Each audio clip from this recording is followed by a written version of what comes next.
Welcome to RE Uncut. Our daily shows are powered by Core Logic and supported by Printforce, Rockend and Realty.com.au. Good morning. Intentions don't count. Actions are what really counts. In so many people, they know what to do. They just don't do it. And then they wonder why it, whatever it is, has failed. This week, my guest is Bruce Cotterill. I've known Bruce for just over a year. He lives in New Zealand, but travels the world. He is a transformation leader with extensive experience across real estate, media, financial services, technology and retail. As CEO, he led the real estate group Colliers in both New Zealand and Australia.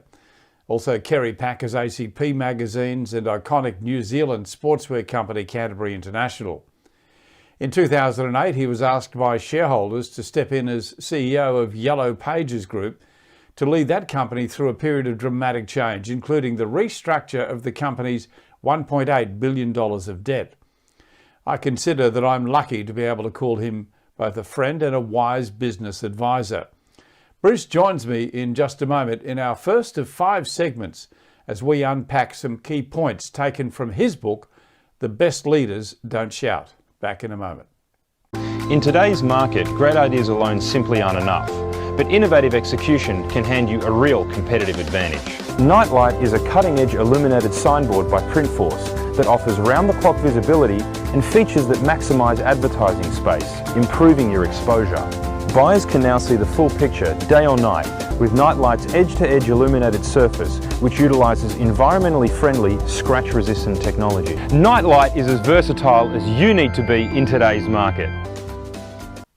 Bruce, welcome to the show. Nice to be talking to you. As I said in the introduction, I class us as friends. I hope we can say that, as well as being, a wonderful guide and mentor. But Bruce, welcome to the show.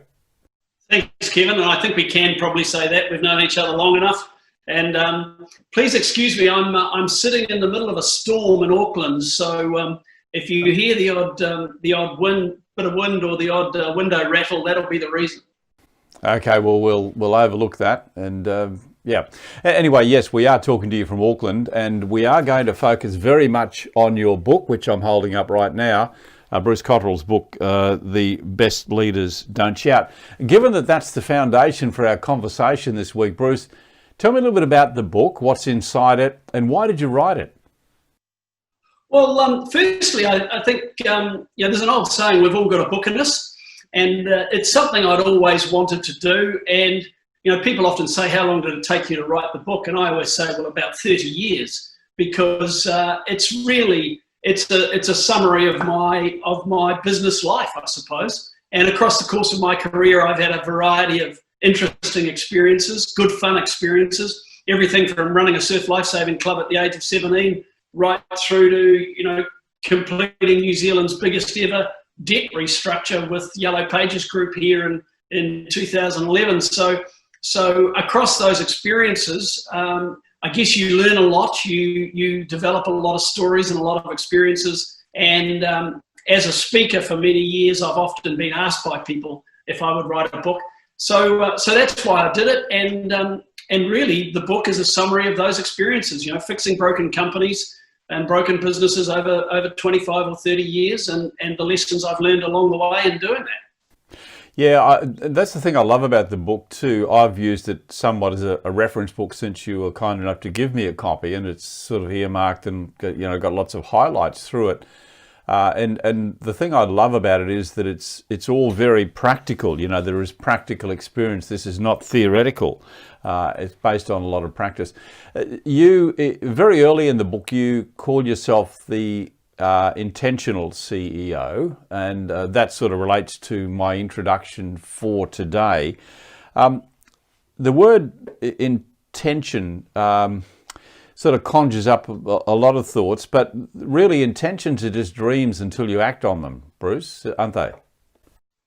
Yeah, I suppose so, Kevin. I think you've got to have goals, and I have to say, other than on the sports field, I probably didn't have a lot of goals. I wasn't converted to goal setting and all of that sort of stuff until probably my early 20s.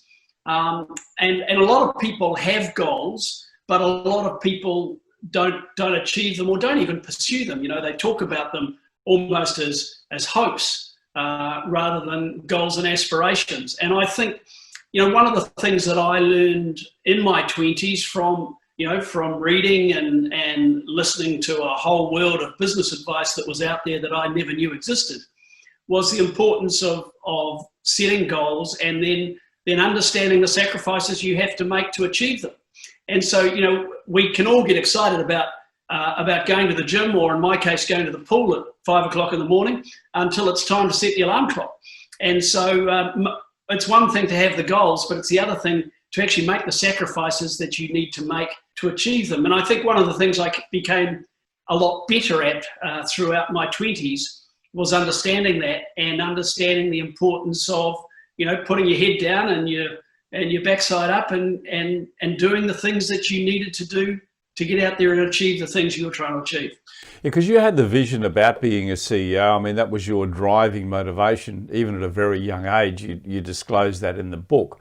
At what stage did you learn about goals and how important they were? Well, I was my first job was in the 80s. I was selling photocopiers for Xerox. That was after I graduated university. That was the first real job that I had. I'd been a lifeguard and a storeman in a warehouse and a truck driver and all those things that we do to get ourselves through university. But my first real job was selling photocopiers for Xerox. And so there I was exposed to the wonderful sales training that Xerox had in those days. I think Xerox and IBM probably in the 70s and 80s were the experts or the world leaders in that stuff. So I was exposed to that, and I started, as I mentioned before, reading books, listening to audio tapes. Remember audio tapes? I do. I do. And we had audio tapes in the car whenever we drove somewhere. And so I discovered people like James Rohn and Dr. Dennis Waitley and Zig Ziglar. And I wasn't a good student at first. I was an average student at school. I was probably pretty good at sports and pretty average academically. But the more I got into that stuff, the better I became. And I still remember when I was selling photocopiers in the early days, and I was asking clients to part with chunks of money that as a university student, I couldn't even comprehend the amount of money that I was trying to get them to part with. And I'd do my little calculation according to the Xerox rule book and tell clients what the monthly lease was. And then I was expected to sit across the table from them and say, Mr. Customer, that's only $2,000 a month. That's not a lot of money at all. And of course, it was a lot of money to me. So it took me a while to get into the swing of it. But some of those, as I say, books and audio tapes and just learning stuff about business, listening, I was fortunate to have a whole lot of clients who were CEOs of the companies in the region that I was working. And so you listen to those people and gradually I got the hang of it and got into the swing of it. Yeah, it's interesting to hear that story. And I want to reflect on a quote by James Ryan to round us out for today. But before I do, I think that difficulty you had in trying to come to terms with the cost to someone of what you were selling is what many real estate agents struggle with as well, in that they're selling properties that they couldn't see themselves living in because it's probably too expensive for them. And that brings me to the quote from James Rohn about how you have to work harder on yourself than on your job. And it's all about building your self-belief, Bruce. Oh, absolutely. And look, I remember occasions. In fact, one case in particular, Kevin, I had a client ring me. They had 2 new photocopiers in on trial. The payday for me was pretty substantial if we pulled it off. It was a big district council, and I think from memory at the time it was like about a $50,000 deal. And in those days, everything you sold, 35% of it was margin. So it was a pretty good business to be in those days. And I still remember the client ringing me after 7 days of their trial and saying, we're not happy with these copiers. Can you come and take them out? And I drove all the way from where I was living to the client, which was about an hour away. And I had Zig Ziglar playing all the way there. And by the time I walked in the door that day, the client didn't have a chance. I had every Zig Ziglar line down pat in terms of overcoming objections and convincing them about the amount of money that we needed them to spend. And so, how do you make yourself comfortable with those conversations if they're outside your reality? That's basically the question you ask. And I think, to be honest, there's no easy way other than practice. You've just got to get yourself into that headspace that this is the market I work in.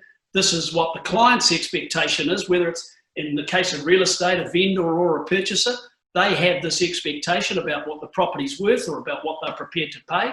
And I have to get my head into that space and make sure that I can add value to both parties to get an outcome.